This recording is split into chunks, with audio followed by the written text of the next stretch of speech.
Hi, can you hear me? Yes, I can hear you. Can you hear me? I can hear you. Great. Yeah, Thank you so much for agreeing to meet with me. no It's worries. Dr. Gupta, right? Yeah, Vivek, yes. Yes. Okay, great. So yeah, I like to keep this like real short and simple. I just have a couple questions that uh my group at school was interested in your work. Like we really like the way that you look at the intersection between AI, natural language, and we thought that was very fascinating. So we just had a couple questions that we wanted to ask you. Um, so uh do you mind just quickly telling me a little bit about yourself and like your journey in computer science and natural language? Yeah, thank you for inviting me. The journey so far is fascinating. So I started with this area of machine learning from my undergrad. Hmm. So I did my undergrad from India, from IIT Kanpur. So I was a bachelor in computer science there. And In my third, fourth year, I think I remember not only, but I think in the third year I did a bachelor project with a professor there, Professor Harish Karnik on I forgot the project also now, but something related to machine learning and all, and that started my interest in that field. And then I decided, okay, this is very interesting, and it was by the time it was around 2000, I think 13 or 14, so it was just picking up field kind of thing. There was no deep Yeah. learning and all, like it was more traditional machine learning and all. So, but deep learning I just started with word vector embeddings, a little Yeah. bit of those Hmm. stuff. So, and then I realized it's very interesting thing, and I decided to do my master's in that field. So under the same professor, I did my master's. So I converted from BTech to a dual integrated program, which is BTech and MTech. Hmm. In India, it's called in US it's called BSMS integrated, and Yeah. it was BTech MTech integrated. So I did that thing, and I graduated from my no, my master's was funded by Flipkart, which was an e-commerce startup at that time. Hmm. Now it was a big company and acquired by Walmart. So I did an internship with them also in the summer of my fourth year. They liked my work on machine learning, so they funded my master's thesis and everything. Awesome. We finally got a paper out of also in a top tier venue from that work. And I also started a machine learning group to just create Of more awareness about machine learning. It's called course. Special Interest Group in Machine Learning. It was there, but it was like dormant kind of thing. So I Hmm. rejuvenated that with some other folks, and we had a lot of talks, seminars from a lot of people. The generative AI was also starting at that point in Vision. So Ian Goodfellow, and we all invited them for speaking and all. After that, I was 2 years in Microsoft Research India. So there I was working like on cutting edge research around like this, putting machine learning model in very tiny devices of IoTs, or Yeah. basically making extreme classification over large millions of labels. So I was trying how NLP techniques like embeddings could be used to do some of those stuffs. And I was also pushing some of my research into products, for example, duplicate ad detection or efficient approach for classification or Sure. categorization. Mhm. We developed some simple but a very efficient technique like partition word vector averaging Mhm. or distributional semantic based multi-label embedding and all. So those things I did. 2 years I spent there, and then that convinced me to I should do a PhD or become expert in this. So I came to US then in University of Utah in Salt Lake City, where with my advisor Professor Vivek Kumar, who was a well-known expert in that field. He has a PhD from UIUC with Professor Dan Roth and a Mhm. postdoc from Stanford, Chris Manning. So he's very well equipped. The group was very good. There was other professor, Professor Rilov, Professor Jay, Professor Bhaskar. So they all do different kind of machine learning, data mining. So then, Yep. and Professor Suresh, who was working on fairness and all these issues before they become so prominent kind of thing. So it was Mhm. already cutting edge things. And then I decided I will do work on semi-structured data, which is understanding structure or tabular data on the web and around that. So that was my Mhm. PhD topic. So I published a lot of work around how do you integrate knowledge, how do you make them model work better on that, what are the issues with the model, are they doing the right things, uh, also the unequalness of tabular data, like Wikipedia pages have Mhm. less multilingual tables than English tables. How can we use technology to fill that gap? How do you translate tables? Because translation of text is well studied, but table translation was not. Mm, A lot of problems I work on this, and it's pretty interesting. And in that time, one interesting thing is I also mentored a lot of students mm, from India, from US, on various BTech masters, some PhDs also. So those was also pretty much interested, which got me interested in continuing on academia. And there I started then as a postdoc from I think it's now 1 year at UPenn with Professor Dan Roth in cognitive computation group. So it's like a Penn NLP within Penn NLP. It's a big group, mhm. and there's like Professor Dan Roth is very expertise in the field. He's well Yeah. known. He's also has a position in Amazon as a distinguished scientist and all. So it was pretty interesting, and here I'm mentoring a lot of students as well as working on some more cutting edge things, especially now with the advent of large language models and generative AI, Mhm, So I'm trying to see what are the fundamental issues, how they work on complex data.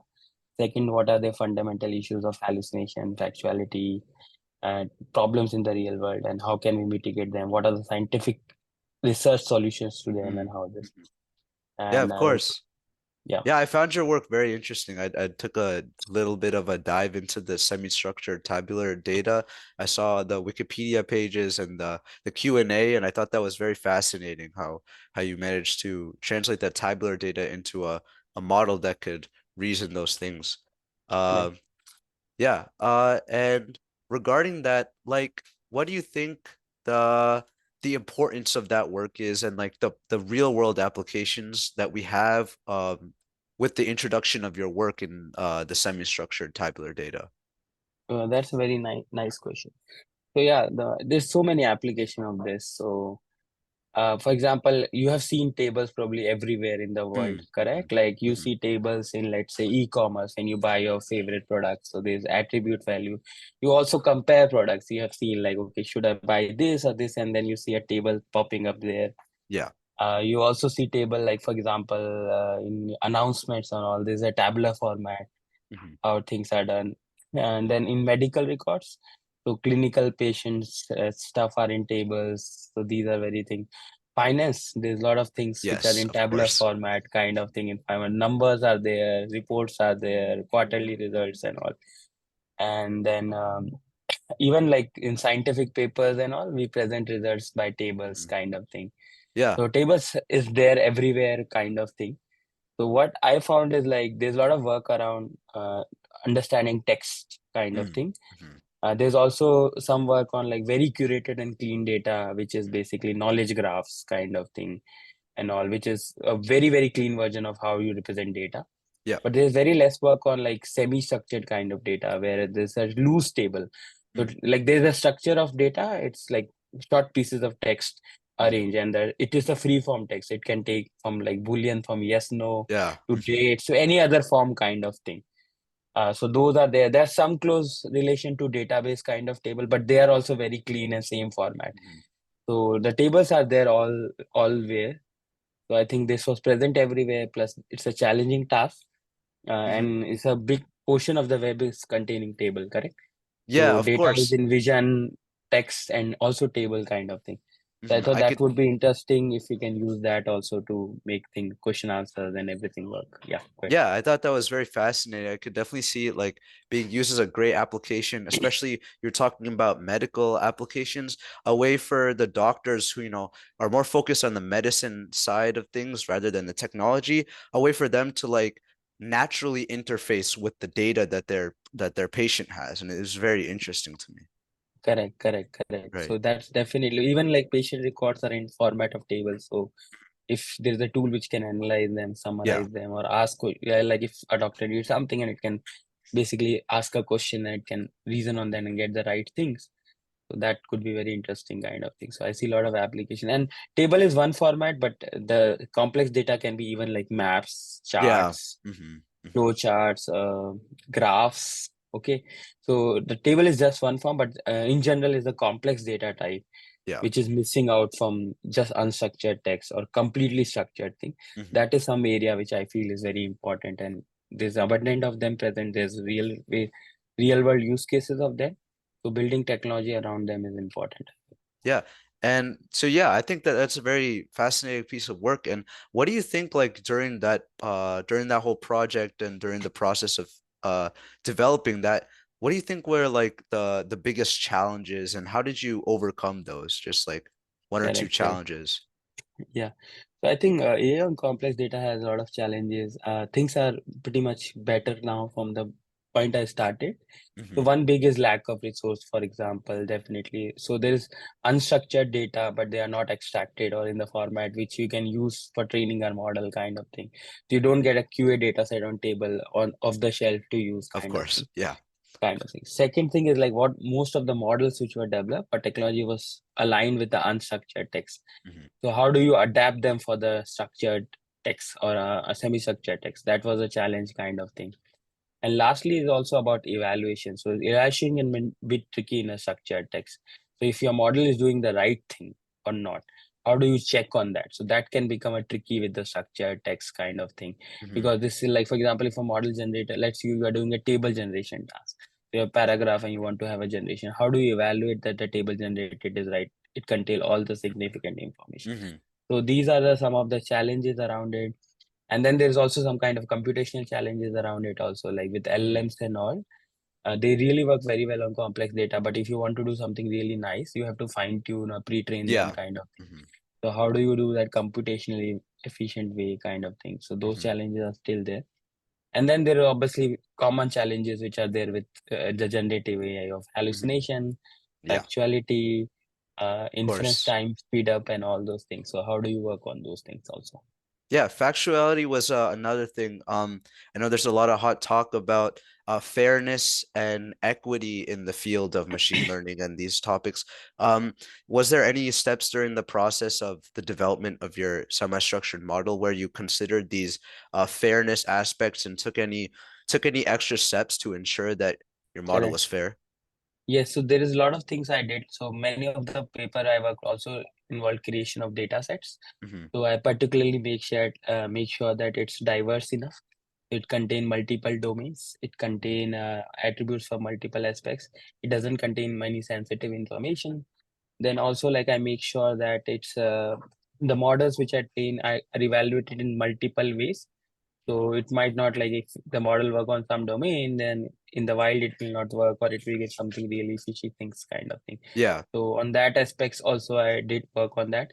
And on the fairness aspects also I did collaborated a bit with Professor Suresh Venkat Mhm. Subramaniam. He's well-known figure in Yeah. fairness and this thing. And we also a little bit of my PhD also like I think 2 years I also work on developing new metrics of fairness around, but not Mm-hmm. around just semi-structured data, but also like about decision making. So Hmm. how easy is for any group to flip their decision kind of thing. So which we call equitable recourse kind of thing. So how do you develop on that? So those aspects also think. And then also many of these data set which we created on the wild is basically use MTUG annotators and all. So how do you ensure that they are maintaining the fairness aspects Hmm. pretty well? So how do you do that process really well around that thing and all? That was also one thing which which we take care of during our process. Yeah, and as you mentioned, also like considering the English language and all the different languages and had to balance that. Correct. That's probably a big factor. Um, Yes. yeah, I definitely see all the different, like very, very hands-on process, lots of steps involved in making such a complex and fair and equitable model. And then I wanted to transition to your experience. So I've seen that you've worked, like you said, at Microsoft and at in academia as a postdoc right now. Um, so what do you think, as a student, right? As a student, I see this whole field of all these different topics, and there's two main sections, right? You have the industry and you have the academia. And what do you think would be like the key difference that you've noticed in terms of like the different approaches, the goals, challenges, all these different things Correct. between Correct. industry and academia? Okay. So before coming to differences, there is obviously one similarity first I want to point out. Like everybody is embracing the LLM and generative AI. Mhm. So there is obviously a different way of embracing those Of aspects. course. Yeah. So so that's first similarity Yeah. around things like Mhm. everybody is excited and interested in these things. And there are also common issues which everybody want to solve, kind of hallucination, factuality, correctness, etc. Of Now course. coming Like, to Yeah, sorry, go ahead. Yes. Yeah. Yeah, go ahead. Sorry, you're saying something? No, yeah, like I was just gonna say like how OpenAI and Google and all these different companies are also contributing to the Correct, correct, corpus of data that we're corpus correct, of correct. So facts. Yeah. correct. So now, coming to the differences kind of thing. So let me first start with what industry is trying to. So there obviously is a new technology. So LM, generative AI with text and even with images and all now with audio also. So you can see a lot of applications which can be built around this technology. So there is a point around which most companies are pushing out is getting this AI accessible to all, and Hmm. also trying to make this is a challenge, like making sure that it work really what it work to be and do Hmm. things not just on particular domain, but it actually reason and do the right things Yeah. and all those. And then obviously fair and other aspects. So which is a harder thing to do kind of thing. So they are trying to do that. Plus they also have large computes and clusters and data Mhm. to do that thing. So they are also generating their own specific models, which are larger in size and bigger in scales and all to make it work and all those thing aspects. So these are the thing which industry is trying to do. First is quickly integrating these technology into new products. Secondly, scaling up things on the LM side to make better and more bigger and powerful models kind of thing. Hmm. So this is an innovation kind of going in the industry side. Coming to the academic side, so that's a very different thing aspect. So one aspect I will just go because not many people discuss is we are also updating our education curriculum. For Yeah. example, I'm Hmm. uh, teaching AI and bringing these things so that people are more aware. So data science is now a main thing. We have seen BS in data science, MS in data science, and UPenn also now coming up and all. So that's on the teaching side. Now coming on the research side, so we are currently, I feel, industry is kind of more also on the research engineering side. Like how do you fix things? How do you aspect? And some of these are also patch fixing of stuff like things not working. So what is the quickest and simplest solution which we can do, better prompts or something to make it work, and etc. Where industry where academia is looking for more scientific approach of things also, Mm-hmm. like how can we make in general trustworthy machine learning model, trustworthy NLP model, how can we solve the hallucination factuality or understand why these things are happening around Yeah. this aspects and all. And then also about like, okay, not everybody could use these very big models and like Hmm. have scales and Yeah. all. So how can you make it accessible to everybody else in which is there? So how can you have parameter efficient? So there's called something called parameter efficient learning and all. So how can you make models which can fit in even in a laptop or desktop and still Yeah. can run and do things around that. And lastly, also they are trying to make sure that these are not just for English, they are also for other languages, Hmm. they're also for different culture, they are also different, and they are not biased in any way, kind of thing. Yeah. So they are not like, for example, rude or they give inappropriate content for some other aspect kind of thing. And Hmm. lastly, also like with very good technology and all, there's also problems Yeah. which might be industry not very much focused on. For example, if you know with chat GPT, there's a problem Yeah. of cheating or AI generated Mm-hmm. test or fake news, fake Hmm. information. So tackling those, Hmm. for example, fake news in elections and all, how do you tackle those aspects kind Yeah. of thing? The industry academy is also very focused on those aspects. So you can see like they are handling a different kind of Yeah. challenges where industry is also doing good thing. I'm not saying they are not, but their main focus is how do you get in these things to their millions of customers, their Yeah. products, and they can use that. For example, you can write better emails, you can write better English, Hmm. you can basically do better Google search or etc. You can do better interaction with assistants and all. So all those product aspects. Then obviously building more and more powerful models, which have more reasoning and more ability. So they have few thoughts around that, how to do that. Some of thoughts we agree, some in academic, some there is divergent, Uh-huh. some we require some different aspects also. I will say industry is more of a research engineering. It's a Hmm. different kind of research where academia is more of a scientific research Hmm. aspects with keeping longer term perspective in mind. Yeah. So that's a difference. And I think you could put maybe say that like the the the industry side is sort of driven slightly by the pursuit of like profit and making those products available, whereas academia is just more scientifically focused. Correct. So Right. that's definitely true. There is labs in industry also which is doing research. Of So I course. would Yeah. not say that they are not doing, but yeah, I do agree with the Hmm. especially with the LMs and all the kind of pursuit of very scientific and long term vision is a little bit gone. Lesser in industry compared to being in academia, which is more Hmm. focused on, okay, we don't want a big model, but we want a model which work for everyone, which work fair for Yeah. everyone in all those aspects. So those are still there in Hmm. scientific research more aspects. So that's Yeah. difference around it. You are correct on that. Yeah. Of course, yeah. No, I do recognize that. Like, if I recall correctly, Facebook has this one called like FAIR or something, which is like fundamental AI research, and that's like a Yeah. big lab regarding that Yeah, topic. And yeah, and I will say industry are also doing some players. For example, Meta, mm, Facebook is releasing Llama, which is used by yeah, even small scale startups and all to embrace and this thing.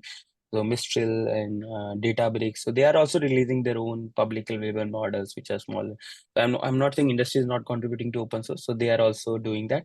But most of the industry, like bigger models, are closed source. You don't have access mm, things and all. mm, There's restrictions of things where in academia it's mostly free. Like if mm, there's something, it's available and you can use it and all. So some part of industry is also contributing in those aspects. yeah, But the proportion you can say is very less yeah. compared to what coming out from academia.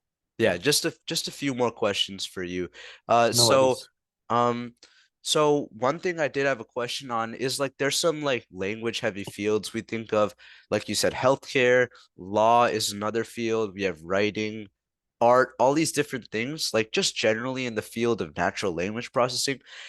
Your work is a big step forward. And do you ever foresee like AI ever matching or surpassing like the human capabilities of these fields?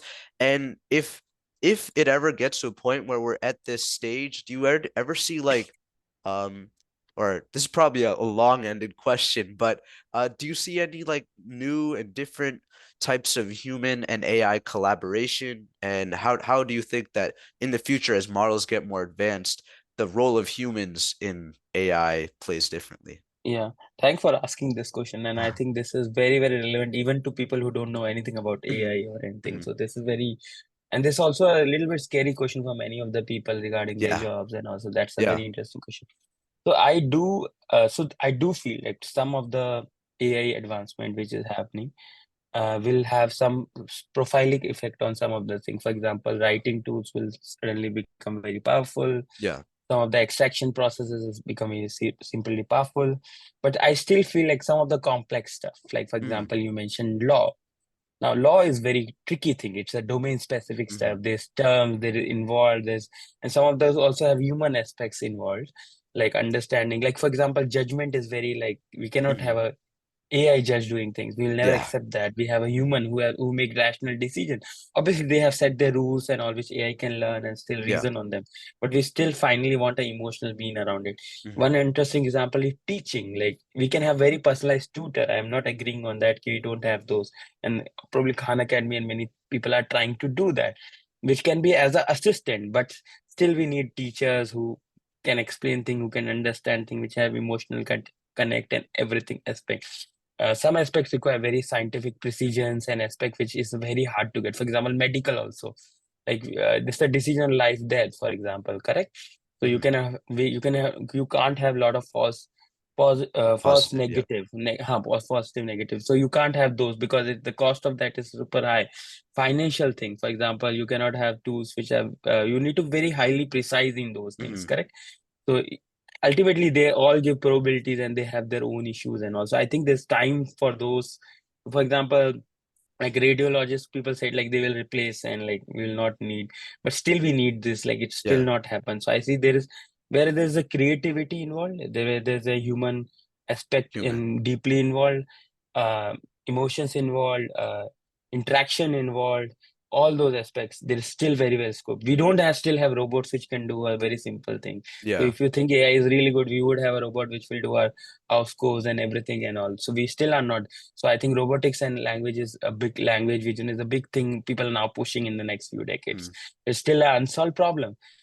So there are problems in AI also which we haven't solved, which are big and also. So I think there is things where obviously there are some jobs which will have more effect or some areas which will, I think 90% or 80% AI kind will take over or mhm, human involvement will minimize, but something like it human will be there.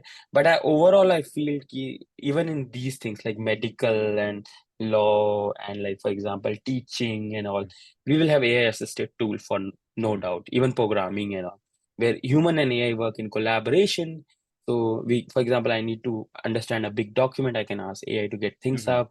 Then I make the understanding of all those things and deliver things and all. For So sure. there can be AI assistive tools which can help human to do their productivity better. So this is the future, I think. But this also have challenges because we want to make them really right and there. Mhm. And I feel that's with industry doing it, pushing out things faster and faster.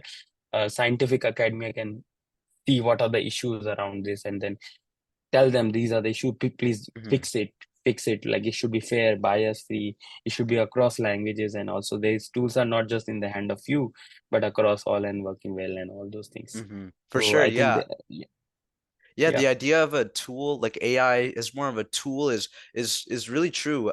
Did you happen to see the latest OpenAI GPT 4.0 model?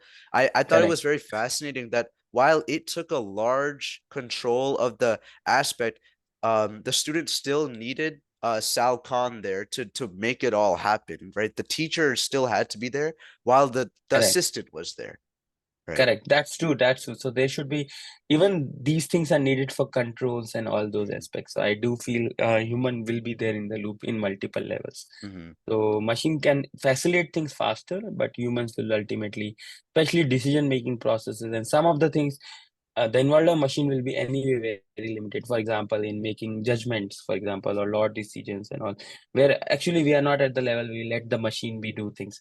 So there Hmm. was a thought behind that machines, since they are not human involved, they will be fair and all. These are all broken up. They may be biased because they are trained on our data only, and they Yeah. can amplify those biases. So we have to study this and look at this whole lesson again and again and again and evaluate things. So I feel human will still be a critical part. It won't be like machine doing our things. It won't Yeah. happen very soon. Yeah. At least I believe so. It won't be Yeah. happening within 5 years for sure. Hmm. Yeah, Hmm. Yeah. And then one last quick question to wrap it up. So as a high school student, really interested in all the fascinating work that you guys have been doing, do you have any like final bits of advice that you would give to students, such as myself, other members of the club, interested in pursuing such a career in academia, industry regarding AI or natural language processing? good, good. Yeah, yeah. So I have some advice, even like, so first of all, like definitely few advice I have first is definitely build up your programming skills and all, because it's not like just AI, you would use tools and get things. You will need programming and all. So if people say that, like you don't need software engineering, they're false. Like you still need Yeah. those skills. So do develop those skills in as you and like get familiar with code and everything. It will give you an edge if you want to go in these field and all. Secondly, like look for universities also, because many universities have some programs where they have teaching around. For example, Penn itself has AOEP and a Unite SMP program happening, which is Unite SMP is basically teaching robotics and engineering and bioengineering and AI something to high school students. So you Mm, can participate in these colleges for short summer terms or like short 1 months and all, and learns and all.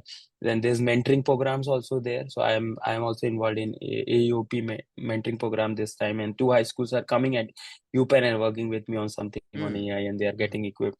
So there's these opportunities also. There's some opportunities in industry, although it's very limited, but still there is some aspect where you can work with an undergrad researcher or a PhD researcher and do something around that. Mhm. So grab those opportunities, see around those things. Be aware of a lot of technology which are there and definitely use them. See what are the issues, what could be the problem. So in fact, I think it's a good opportunity to have some startups and creative thoughts are also. Mhm. We as a researcher, I feel, are very biased about what we know and what we not know. Yeah. The knowledge of knowing things always affect what we say. But if you're new to the field, you may discover some new problems which are not at all seen by us Mm, or any of us. So maybe that is a big problem, and you solve that in next few years and become rich and famous and everything, or become a very great scientist. So there's endless possibility with new technology. The only thing is you have to see and vision that thing and interact with things. So getting updated about all this, like OGBT4, trying those things, and then also like make sure that these tools are good and all. But the way they are releasing fast and fast, there is also a negative side which is not that much thing. So like for example, deepfake, cheating and all. mm, mhm. So I also recommend like your faculty and your teachers will enforce constraints and all to Yeah. avoid those. But you should also avoid those if you want to really learn and all, because ultimately you are learning the Yeah. education. Like it's not about something. So use this in a positive way. Mhm. Use this for getting creative things done. They use this to create API and good things. but also beware of the negative things and be aware of this, like, and be see if this is happening and get people aware of stuff which Hmm. are negative and maybe use in a negative way. So that's also something you should look Hmm. for when you are there. Yeah. But yeah, possibilities are endless with new things. So there's so many learning opportunities there. Yeah, that's what I've heard. I've heard a lot of people talking about how one of the key aspects that the younger generation has is simply a different perspective. Just looking at problems in a different lens could give different solutions, and Correct, correct, that's one correct, valuable thing. Yeah. Well, I correct. really And yeah, sorry, go ahead. no, that's all. That's all. You are Well, right. I was saying. yeah, I really appreciate all the insight you've given us, Dr. Gupta, and thank you so much for taking time out of your day to come speak with me and the group. Thank me for inviting, and I hope this is good. And probably I will meet you all guys in maybe some all of you, not just you one on one, probably, and maybe sometime in person also. And Of that will be course, nice. yeah, And I'm maybe. hoping to see some of you doing great things in life Of course. for Thank sure. you so much. No worries. I really appreciate your time. Thank you. Okay. Bye-bye. Thank you. Thanks.